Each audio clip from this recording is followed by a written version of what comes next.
Kita cukup kaget sekali roadmap pendidikan nasional 2020 sampai 2035 sudah tidak ada lagi agama. Sampai akhirnya dua ormas besar di Indonesia, Muhammadiyah dan Majelis Ulama Indonesia Pusat, bertanya langsung kepada Mendikbud Pak Nadiem Makarim, apakah dengan roadmap pendidikan nasional 2020 sampai 2035, artinya 15 tahun ke depan, ingin menjadikan generasi Indonesia menjadi generasi ateis, komunis? Tidak ada jawaban. Tapi akhirnya ujung-ujungnya muncullah sebuah peraturan pemerintah nomor 57 tahun 2021. Jadi standar pendidikan nasional sudah tidak ada lagi, yaitu mata pelajaran Pancasila dan bahasa Indonesia. Sudah dihapus. Bahkan Dirjen Kemendikbud mengeluarkan Kamus Sejarah Indonesia. Jadi sekarang Kamus Sejarah Indonesia tidak ada lagi tokoh-tokoh Islam seperti Muhammad Natsir, pencetus NKRI, itu sudah tidak ada lagi. Hadratus Syekh Hasyim Asy'ari sudah tidak ada lagi. Kiai Haji Wahid Hasyim dari Nahdlatul Ulama sudah tidak ada lagi. Kiai Haji Mudzakkir dari Muhammadiyah tidak ada lagi. Kiai Haji Agus Salim dari Serikat Islam sudah dihapus. Bahkan Buya Hamka sudah tidak ada lagi. Jadi yang dimunculkan Kamus Sejarah baru di Indonesia, yang dimunculkan oleh Dirjen Kemendikbud, ini justru DNID, tokoh-tokoh PKI dan beberapa tokoh-tokoh PKI yang lain. Inilah Kamus Sejarah Indonesia yang baru. Ini sangat membahayakan. Bahkan bapak-bapak, ibu yang dirahmati Allah, pakar-pakar seperti Profesor Salim Said, Guru Besar Ilmu Politik dan Ilmu Militer Universitas Indonesia, beliau memberikan statement di media. Jadi sekarang ini kader-kader komunis yang duduk di DPR RI, yang jumlahnya kurang lebih 200 lebih, sementara politisi Islam cuma 179. Nah, itu menurut Profesor Salim Said, mereka sekarang balas dendam dengan menggunakan kekuasaan, balas dendam terhadap kaum muslimin, Islam dan ulama. Kira-kira terasa enggak itu? Terasa sekali. Bahkan Profesor Nazaruddin Samsudin, Guru Besar Ilmu Politik Universitas Indonesia, tidak menutup kemungkinan Indonesia akan jadi Singapura kedua kalau umat Islam tidak bangkit. Bahkan mantan Ketua Penasihat KPK, yaitu Bapak Dr. Abdullah Ehamahua, beliau menyampaikan, minta kepada ormas-ormas Islam di Indonesia untuk siaga satu. Siaga satu. Kenapa kok siaga satu? Tinggal tunggu giliran untuk dihabisi. Pertama HTI sudah, kedua FPI. Nah sekarang targetnya Muhammadiyah. Habis itu Majelis Ulama. Bahkan di DPR RI penghapusan, artinya pembubaran Majelis Ulama sangat masif sekali, terutama kader-kader komunis yang ada di DPR RI.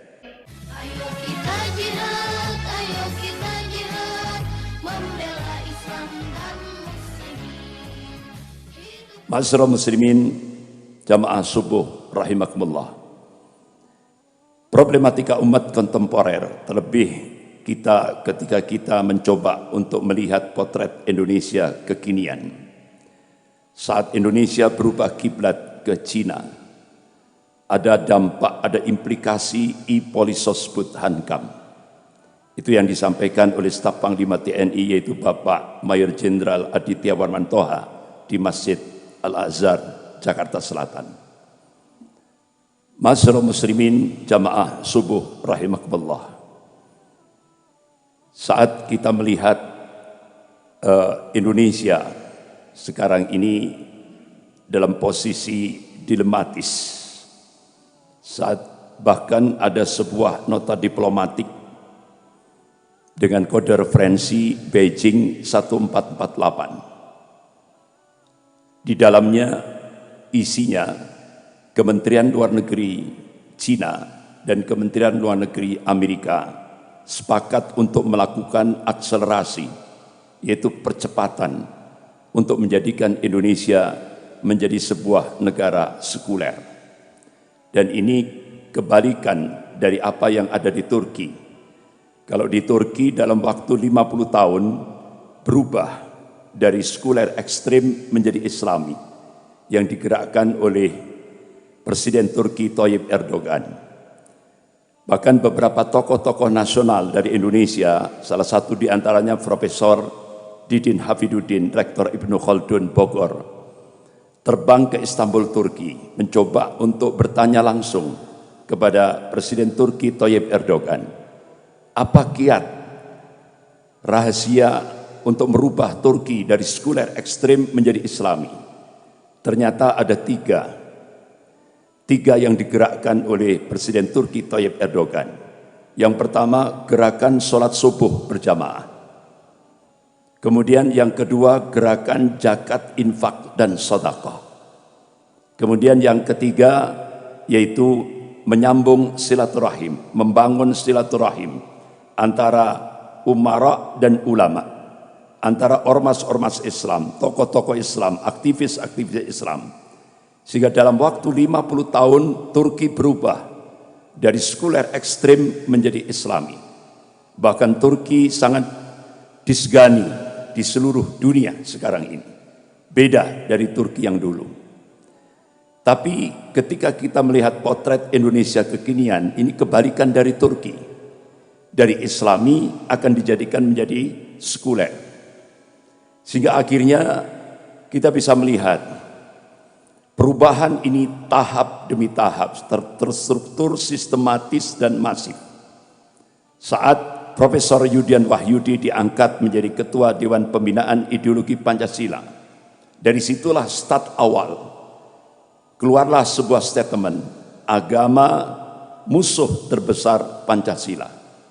Kalau dulu di Indonesia itu komunisme itu musuh terbesar Pancasila.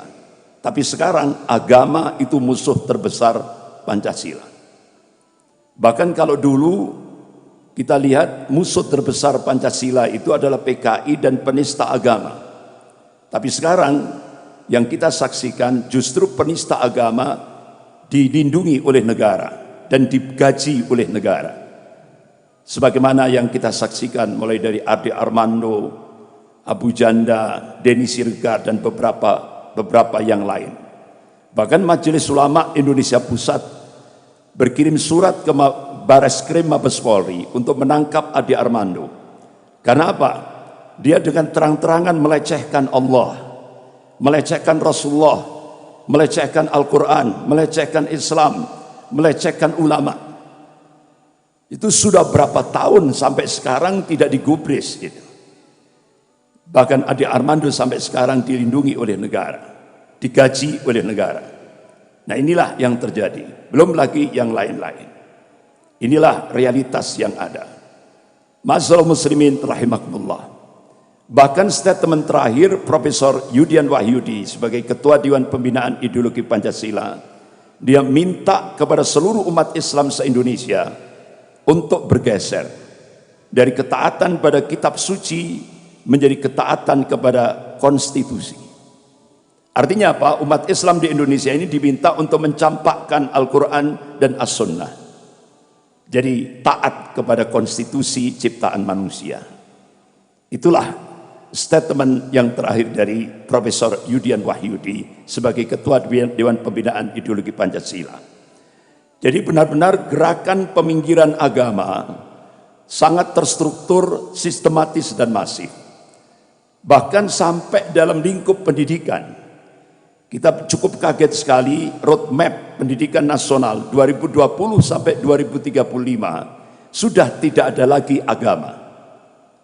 Sampai akhirnya dua ormas besar di Indonesia, Muhammadiyah dan Majelis Ulama Indonesia Pusat, bertanya langsung kepada Mendikbud Pak Nadiem Makarim, apakah dengan roadmap pendidikan nasional 2020 sampai 2035, artinya 15 tahun ke depan, ingin menjadikan generasi Indonesia menjadi generasi ateis, komunis? Tidak ada jawaban. Tapi akhirnya ujung-ujungnya muncullah sebuah peraturan pemerintah nomor 57 tahun 2021. Jadi standar pendidikan nasional sudah tidak ada lagi, yaitu mata pelajaran Pancasila dan bahasa Indonesia sudah dihapus.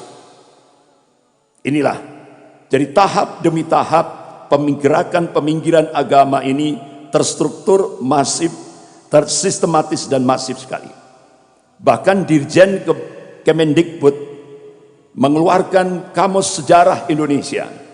Jadi sekarang Kamus Sejarah Indonesia tidak ada lagi tokoh-tokoh Islam seperti Muhammad Natsir, pencetus NKRI, itu sudah tidak ada lagi. Hadratus Syekh Hasyim Asy'ari sudah tidak ada lagi. Kiai Haji Wahid Hasyim dari Nahdlatul Ulama sudah tidak ada lagi. Kiai Haji Mudzakkir dari Muhammadiyah tidak ada lagi. Kiai Haji Agus Salim dari Serikat Islam sudah dihapus. Bahkan Buya Hamka sudah tidak ada lagi. Jadi yang dimunculkan Kamus Sejarah baru di Indonesia, yang dimunculkan oleh Dirjen Kemendikbud, ini justru DNID, tokoh-tokoh PKI, dan beberapa tokoh-tokoh PKI yang lain. Inilah Kamus Sejarah Indonesia yang baru, yang dimunculkan. Sehingga akhirnya beberapa ormas-ormas Islam protes, termasuk PBNU protes, tapi tidak digubris. Inilah yang terjadi. Jadi gerakan peminggiran agama ini benar-benar terus bergerak. Karena apa? Konsekuensi dengan nota diplomatik Beijing 1448, Indonesia wajib harus menjadi negara sekuler. Kalau Indonesia menjadi negara sekuler, otomatis komunis akan bangkit. Itu logika politiknya. Ma'asyiral muslimin jamaah subuh rahimakumullah. Bahkan kita cukup kaget sekali di Taman Mini Indonesia Indah dibangun monumen Laskar Cina Poh Antui, diresmikan oleh Menteri Dalam Negeri Pak Cahyokumolo. Pada saat peresmian itu disaksikan 9 naga dan Mendagri pidato. Dengan meresmikan Laskar Cina Poh Antui ini mengingatkan kembali siapa leluhur bangsa Indonesia. Jadi leluhur bangsa Indonesia itu Cina. Itu menurut Mendagri Pak Cahyokumolo.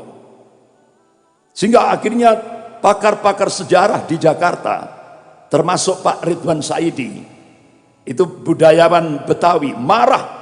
Ini belajar sejarah dari mana Pak Mendagri ini? Marah betul. Bahkan beberapa tokoh-tokoh di Jakarta minta dihancurkan itu Laskar Cina Poh Antui, monumen Laskar Cina Poh Antui. Kenapa? Ternyata setelah diungkap sejarah, dan itu diungkap oleh Jenderal Ahana Sution, bahkan beberapa tokoh-tokoh yang sudah wafat, ternyata Laskar Cina Poh Antui itu diciptakan oleh penjajah Belanda untuk memata-matai pribumi, dipersenjatai oleh Belanda, penjajah Belanda. Bahkan Laskar Cina Poh Antui itu diperintah untuk menarik upeti terhadap pribumi, yang tidak mau langsung ditembak, dibunuh. Bahkan Laskar Cina Poh Antui melakukan yaitu pemerkosaan terhadap wanita-wanita pribumi. Dan itulah yang sejarah yang benar. Tapi sekarang dirubah jadi pahlawan. Begitu juga di Bandara Internasional Soekarno-Hatta Cengkareng dipasang baliho besar. Itu kalau pesawat landing itu nampak sekali baliho besar itu. Jadi nampak gambar Presiden Soekarno dan Hatta. Kemudian kanan kirinya pahlawan-pahlawan Indonesia. Sampai di tengah itu ada 2 tokoh Islam. Hadratus Syekh Hasyim Asy'ari, pendiri Nahdlatul Ulama. Kemudian Kiai Haji Ahmad Dahlan, pendiri Muhammadiyah. Tapi di bawah 2 tokoh Islam ini ada 2 foto, yaitu Musa dan DN Aidit. Jadi sekarang Musa dan DN Aidit dijadikan sebagai pahlawan. Astagfirullah. Sehingga akhirnya ormas-ormas Islam di Jakarta, tokoh-tokoh sejarah di Jakarta, minta baliho itu untuk segera diturunkan. Alhamdulillah, baliho itu segera diturunkan. Karena itu penggelapan sejarah. Ya, itu penggelapan sejarah. Ya, pemutarbalikan sejarah. Bapak-bapak, ibu-ibu, saudara-saudara yang dirahmati Allah. Bahkan hari Rabu 27 Mei 2015, Wakil Perdana Menteri Cina Liu Yangdong di Auditorium FISIP Universitas Indonesia di depan akademisi, mahasiswa-mahasiswi. Beliau memberikan pidato. Konsekuensi Indonesia mendapatkan bantuan hutang dari Cina tahap pertama yaitu 647 triliun, itu konsekuensinya 10 juta rakyat Cina daratan wajib masuk ke Indonesia. Targetnya 2020. Kita hanya bisa melihat di koran. Di koran sepertinya dicicil 100, 150, 250, 500, sekian. Tapi begitu Duta Besar Cina untuk Indonesia di Jakarta memberikan konferensi pers di depan media, ternyata tiap tahun rakyat Cina daratan yang masuk di Indonesia, bahkan disiapkan 19 bandara oleh pemerintah, itu 2 juta per tahun. Genap 2020 itu 10 juta rakyat Cina. Oleh karena itu ada dua pensiunan jenderal Angkatan Darat, yaitu Bapak Letnan Jenderal TNI Purnawirawan Sarwan Hamid, mantan Kasospol ABRI, dan ada satu mantan Pangdam, datang ke Jawa Timur. Beliau kumpulkan tokoh-tokoh ulama. Jadi ternyata tenaga kerja asing yang mengaku buruh dari Cina yang didatangkan ke Indonesia itu bukan buruh, rata-rata mereka tentara merah. Bahkan kita cukup kaget, di Jawa Timur markas tentara merah itu ada di Tempeh, Lumajang, dekat lautan pasir. Jadi itu kalau di remote itu pergerakannya ke Malang, Probolinggo, Jember. Nah, kita tidak tahu dari mana dia berangkatnya, itu dari mana, asalnya dari mana. Ternyata sudah ada markas tentara merah di sana. Tapi wa makarallah wallahu khairul makirin. Mereka membuat makar, tapi Allah membalas makar mereka, dan Allah sebaik-baik pembuat makar. Akhirnya Allah letuskan Gunung Semeru, sehingga akhirnya markas tentara merah yang ada di Tempeh, Lumajang itu langsung dievakuasi. Jadi yang ngusir Allah sendiri. Alhamdulillah selesai sudah. Belum lagi yang di Kalimantan, belum lagi yang di Sulawesi, lebih banyak lagi. Ini sangat membahayakan. Bahkan bapak-bapak, ibu yang dirahmati Allah, pakar-pakar seperti Profesor Salim Said, guru besar ilmu politik dan ilmu militer Universitas Indonesia, beliau memberikan statement di media. Jadi sekarang ini kader-kader komunis yang duduk di DPR RI, yang jumlahnya kurang lebih 200 lebih, sementara politisi Islam cuma 179, yang kader-kader komunis 200 lebih yang duduk di DPR RI. Bahkan kader-kader komunis pasca dihapuskan Litsus, jadi banyak kader-kader komunis yang menjadi bupati, wali kota, bahkan ada yang jadi gubernur. Nah, ini kader komunis jadi gubernur. Nah, ini. Bahkan staf menteri 2 periode, Dita Indasari, kader Gerwani, itu bisa jadi staf menteri 2 periode. Luar biasa. Nah, itu menurut Profesor Salim Said. Mereka sekarang balas dendam dengan menggunakan kekuasaan, balas dendam terhadap kaum muslimin, Islam, dan ulama. Kira-kira terasa enggak itu? Terasa sekali. Ini yang ngomong Profesor Salim Said, tidak sekedar ngomong, beliau punya data, ya kan? Bahkan Profesor Nazaruddin Samsudin, guru besar ilmu politik Universitas Indonesia, tidak menutup kemungkinan Indonesia akan jadi Singapura kedua kalau umat Islam tidak bangkit. Jadi bapak-bapak, ibu yang dirahmati Allah, bahkan mantan ketua penasihat KPK, yaitu Bapak Dr. Abdullah Ehamahua, beliau menyampaikan, minta kepada ormas-ormas Islam di Indonesia untuk siaga 1. Siaga 1. Kenapa kok siaga 1? Tinggal tunggu giliran untuk dihabisi. Pertama HTI sudah, kedua FPI, nah sekarang targetnya Muhammadiyah, habis itu Majelis Ulama. Bahkan di DPR RI penghapusan, artinya pembubaran Majelis Ulama sangat masif sekali, terutama kader-kader komunis yang ada di DPR RI.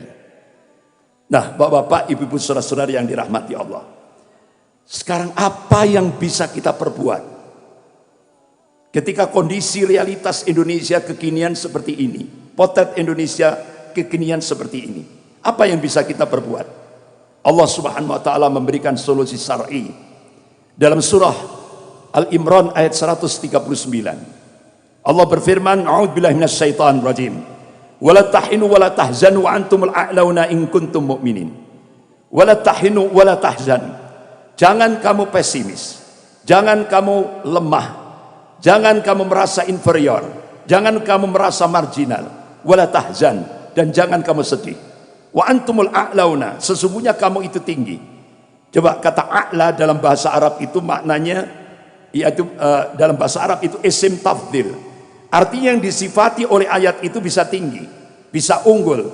Pertanyaannya, kalau kita korelasikan di Indonesia, kapan umat Islam di Indonesia itu bisa tinggi? Kapan umat Islam di Indonesia bisa unggul?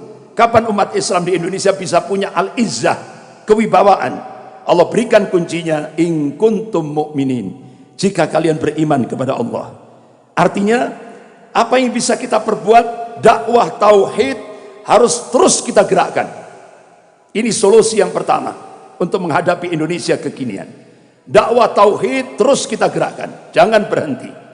Karena syarat mutlak kemenangan fid dunya wal akhirah itu adalah tauhid. Tauhid yang murni, tauhid yang bersih, tidak terkontaminasi dengan segala macam bentuk-bentuk kesyirikan. Pasti menang. Kenapa? Kita diyakinkan oleh Allah, wa man nasru illa min indillahil azizil hakim. Jadi kemenangan itu datangnya dari Allah, bukan dari manusia yang maha perkasa lagi maha bijaksana. Bahkan Allah berjanji, wa kana haqqan alaina nasrul mu'minin. Kewajiban kami, kata Allah, membela, memenangkan golongan mukmin. Ini motivasi, spirit yang diberikan oleh Allah. Kita tidak boleh pesimis, kita tidak boleh lemah. Yang kedua, solusi yang kedua, ayo kita jadikan lembaga-lembaga pendidikan Islam kita, pesantren-pesantren kita, madrasah-madrasah kita menjadi sarana strategis untuk membangkitkan semangat kebangkitan Islam. Karena tantangan kita sudah di depan mata. Yang ketiga, ayo kita jadi as-siyasah as-syar'iyyah. Ayo kita jadikan umat Islam ini melek politik. Jangan sampai buta politik. Kenapa Indonesia kekinian seperti ini? Dampak daripada umat Islam buta politik. Oleh karena itu Kiai Haji Ahmad Dahlan, Allahumma yarham, pendiri Perserikatan Muhammadiyah, beliau memberikan warning, manakala umat Islam Indonesia ini buta politik, apa yang terjadi di Andalusia itu akan terjadi di Indonesia. Habis, tidak tersisa.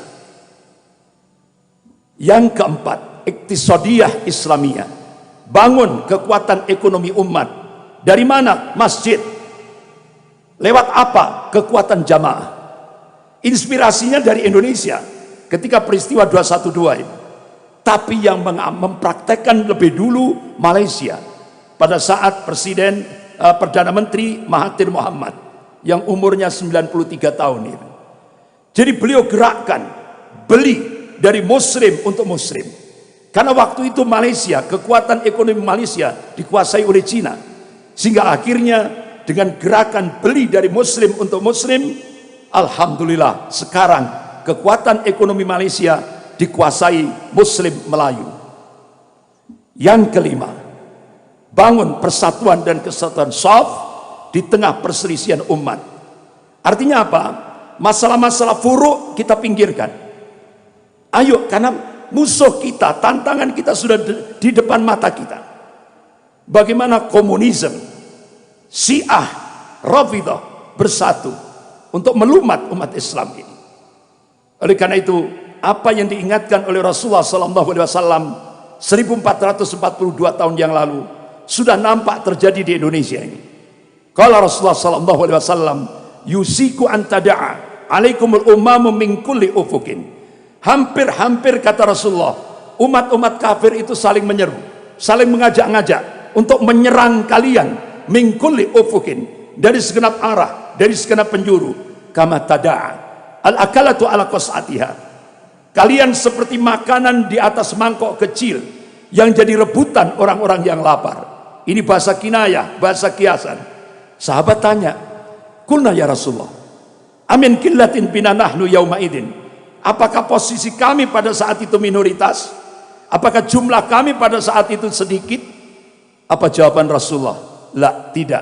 bal antum yauma idzin katsir, kalian mayoritas, jumlahmu banyak, walakinnakum gutsaun ka gutsai tsair, tapi kualitasmu seperti buih. Kualitas buih itu tidak punya prinsip, tidak punya jati diri, mudah diombang-ambingkan oleh musuh-musuhnya. Nah, hadis ini bukan justifikasi, bukan pembenaran, tapi ini warning, peringatan dari Rasulullah. Jangan sampai umat Islam di Indonesia ini punya kualitas seperti buih.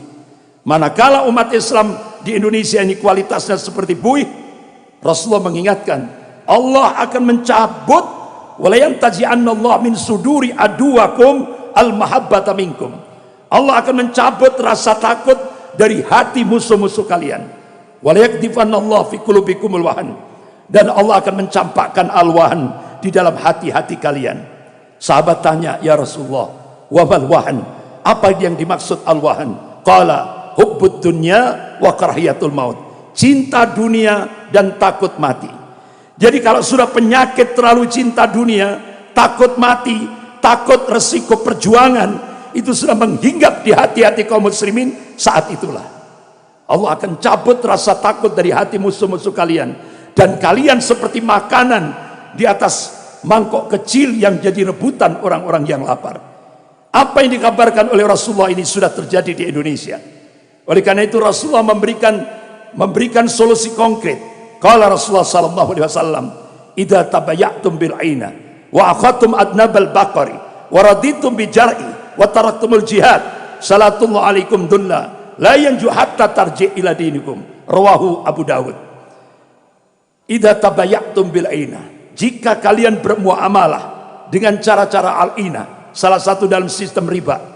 Wa akhadtum adnabal baqari, ini bahasa kinayah, kalian pegang ekor-ekor sapi. Wa raditum bi jar'i, kalian ridho dengan bercocok tanam. Artinya apa? Jika umat Islam muamalahnya sistem riba, muamalahnya menggunakan sistem ribawi, jika umat Islam sibuk dengan dunia, wa taraktumul jihad fisabilillah, jika umat Islam meninggalkan al jihad fisabilillah, salatullah alaikum dullah, maka Allah turunkan kehinaan. La yanju syai'a, sedikit pun Allah tidak akan mencabut dari kehinaan itu, hatta tarji' ila dinikum, hingga kalian kembali kepada agama kalian. Sebagian ulama hadis menafsirkan hingga umat Islam bangkit semangat jihadnya, baru Allah akan cabut dari kehinaan itu. Mudah-mudahan bapak-bapak, ibu-ibu, saudara-saudari yang dirahmati Allah, dalam kondisi seperti ini bisa membangkitkan semangat umat Islam di Indonesia. Kalau tidak kondisi seperti ini, mungkin umat Islam tidur. Oleh karena itu dengan kondisi seperti ini, insya Allah bisa membangkitkan semangat umat Islam untuk berjuang, dan berjuang. Karena insya Allah, yakinlah Allah subhanahu wa ta'ala akan memenangkan perjuangan kaum muslimin. Karena yakin, karena Allah meyakinkan itu. Dan Allah berjanji, dan janji Allah pasti. Innallaha la yukhliful mi'ad, Allah tidak akan mengingkari janjinya. La tabdila di kalimatillah, tidak ada perubahan akan kalimat-kalimat Allah. Jadi tugas kita berjuang. Natijahnya, hasilnya serahkan kepada Allah subhanahu wa ta'ala. Mudah-mudahan insya Allah apa yang didoakan oleh para ulama seluruh dunia ketika istimewa di Timur Tengah 2024, itu beberapa tokoh-tokoh ulama berdoa kepada Allah, mudah-mudahan 2024 pemantik awal kebangkitan Islam global Allah akan munculkan dari arah timur, yaitu dari Indonesia. Bahkan Sekjen, Wakil Sekjen Rabithah Ulama Palestina, Syekh Dr. Abu Bakar Al-Awawidah datang ke Indonesia bulan Juli 2015. Beliau mengkaji, beliau melakukan kajian riset beberapa kitab-kitab yang ditulis ulama-ulama Ahlus Sunnah, dan beliau yakinkan insya Allah mudah-mudahan ke depan Indonesia akan dijadikan, artinya apa, umat Islam Indonesia akan dijadikan oleh Allah untuk menjadi pemantik awal kebangkitan Islam global, yang puncaknya itu sebagaimana disabdakan oleh Rasulullah. Qala Rasulullah sallallahu alaihi wasallam, bi Baitil Maqdis wa akna fi Baitil Maqdis. Ini hadis sahih rawahu Ahmad. Jadi puncak kemenangan Islam di akhir zaman Allah takdirkan di Baitul Maqdis Palestina, bukan di Mekah, bukan di Madinah. Ini yang ditakdirkan oleh Allah Subhanahu wa taala. Tapi pemantik awalnya itu yang diharapkan oleh ulama-ulama seluruh dunia. Mudah-mudahan muncul dari arah timur, yaitu Indonesia, dan mudah-mudahan insya Allah itu diawali dari Masjid Sabilis Salam. Allahu Akbar.